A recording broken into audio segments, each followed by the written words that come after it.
शैलेश राय, केंद्रीय वायसाब आयुर्वेद एवं उपाध्यक्ष UP Indian medicine board Uttar Pradesh शासन।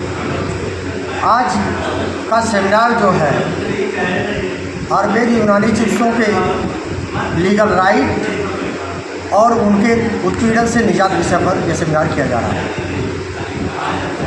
इसका उद्देश्य क्या है, कब से शुरुआत हुई इसकी? वायसाब आयुर्वेद 2012 से पूरे प्रदेश में कार्य कर रहा है और इसका उद्देश्य आयुर्वेद यूनानी चिकित्सकों की लीगल राइट को सुरक्षित रखना, उनके उत्पीड़न से रोकना और उनको समय समय पर चिकित्सा के क्षेत्र में अपग्रेड करना इस संगठन का उद्देश्य है। अभी तक किन किन जिलों में इसके लोग जुड़े हुए हैं, संगठन के किस तरह के कार्य? लगभग पूरे प्रदेश में हमारे सदस्य हैं, लेकिन अभी पूर्वांचल में ही ब्रांच का गठन जो है किया जा रहा है। कुछ ब्रांच गठित थी, जैसे संतकबीर नगर का गठन पहले हो चुका था, अब यहाँ विस्तार किया जा रहा है। कई जनपदों में है और जहाँ नहीं है वो गठन इसलिए किया जा रहा है कि अब यूपी इंडियन मेडिसिन बोर्ड में हर 5 साल पर रिन्यूअल होगा। रिन्यूअल के लिए 50 पॉइंट CME की आवश्यकता होगी। उस CME के लिए एक अधिकृत जो है संगठन ही प्रमाण पत्र जारी करेगा। इसलिए आवश्यकता है कि इसी संगठन की जिम्मेदारी पूर्वांचल में उस प्रमाण पत्र जारी करने की है। आपके संगठन में कौन से चिकित्सक जुड़े हैं? हमारे संगठन में रजिस्टर्ड आयुर्वेद यूनानी चिकित्सक और स्टूडेंट इसके सदस्य हो सकते हैं। अब तक आपके संगठन के द्वारा किसी को लाभ मिला हो, किसी के न्याय को मिला हो? अभी हमारे संगठन से लगभग इन 12 सालों में कम से कम 20 रिटें माननीय हाई कोर्ट और सुप्रीम कोर्ट में की गई हैं। तमाम शासनादेश जारी किए गए हैं। MTP एक्ट में संशोधन कराया गया। यूपी इंडियन मेडिसिन एक्ट में एलोपैथिक अधिकार और इमरजेंसी में IDP देने का अधिकार का अमेंडमेंट इस संगठन द्वारा कराया गया है। अभी जस्ट रिट संख्या जनहित याचिका संख्या 2905 सन 2023 द्वारा CMO द्वारा जांच से प्रतिबंधित किया गया है और आयुर्वेद यूनानी पंजीकृत चिकित्सकों की जांच का अधिकार 1 फरवरी 2024 को शासनादेश जारी करा के यह अधिकार केवल क्षेत्रीय आयुर्वेद यूनानी अधिकारी के पास है कि किसी भी पंजीकृत आयुर्वेद यूनानी चिकित्सक की जांच केवल क्षेत्रीय आयुर्वेद यूनानी अधिकारी ही कर सकता है। CMO अब जांच नहीं कर सकता। यह भी हमारी ही जनहित याचिका के आलोक में यह शासनादेश जारी किया गया है जो 1 फरवरी 2024 को। इस तरह से इस संगठन द्वारा बहुत सारे कार्य जनहित में और अपने चिकित्सकों के हित के लिए किए गए हैं, जिसकी पूरी हमारी फहरिस्त है जो हमारे समाचार वायसाब आयुर्वेद है उसमें टोटल प्रकाशित हो रहा है। कौन कौन से लोग इसमें जुड़ सकते हैं, किस तरीके से जुड़ सकते हैं, कैसे क्या सेशन?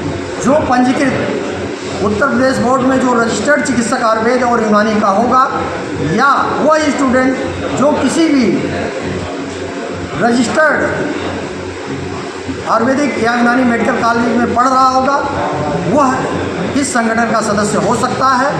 हमारे संगठन में इतनी फ्लेक्सिबिलिटी है कि सदस्यता के नाम पर, आजीवन सदस्यता के नाम पर कोई निर्धारित शुल्क नहीं है। उसकी जो क्षमता हो वह शुल्क अदा करेगा और संगठन का सदस्य बनेगा। और हमारा संगठन ऑनलाइन है, vaisabh.org पर जाएंगे, ऑनलाइन हमारी वेबसाइट खुलेगी। हमारे सदस्य टोटल उनके रिकॉर्ड हमारी वेबसाइट पर होंगे। ऑफलाइन हमारे पास कोई रिकॉर्ड नहीं है संगठन। किसी तरह की कोई अपील? हम अपने आयुर्वेद यूनानी चिकित्सकों से यह अपील करेंगे कि जो आपके लीगल राइट है उसका उपयोग करें। अगर आपको CMO या उससे संबंधित कोई कर्मचारी अधिकारी प्रताड़ित करता है तो संगठन को अवगत कराएं, संगठन उसके विरुद्ध कार्य करें। मैं यहाँ भी बताना चाहता हूँ कि 2020 में आयुष मंत्रालय द्वारा एक पत्र जारी हुआ कि कोई भी public notice, electronic media, print media, social media, website, सरकारी document including FIR, notice, press brief release और प्रेस ब्रीफ में हमारे पंजीकृत चिकित्सक को क्वैक या बोगस डॉक्टर कहेगा तो उस पर हानि और आपराधिक मुकदमा वह व्यक्ति कर सकता है। चूँकि हमारे मीडिया बंधुओं को यह जानकारी नहीं है, जो अधिकारी ब्रीफ करता है या प्रेस रिलीज जारी करता है उसके आधार पर वो क्वैक या बोगस डॉक्टर प्रकाशित कर देते हैं। इसलिए आप लोगों से भी अनुरोध है कि कहीं भी वेरीफाई कर लें कि ये पंजीकृत है या नॉन पंजीकृत है। अगर पंजीकृत है तो क्वैक का बोगस डॉक्टर लिखने से बचे, अन्यथा लीगल कार्रवाई हो सकती है। बगैर रजिस्ट्रेशन के तमाम अस्पताल चल रहे हैं, उस पर भी कार्रवाई ऐसे। और हमारा संगठन बार बार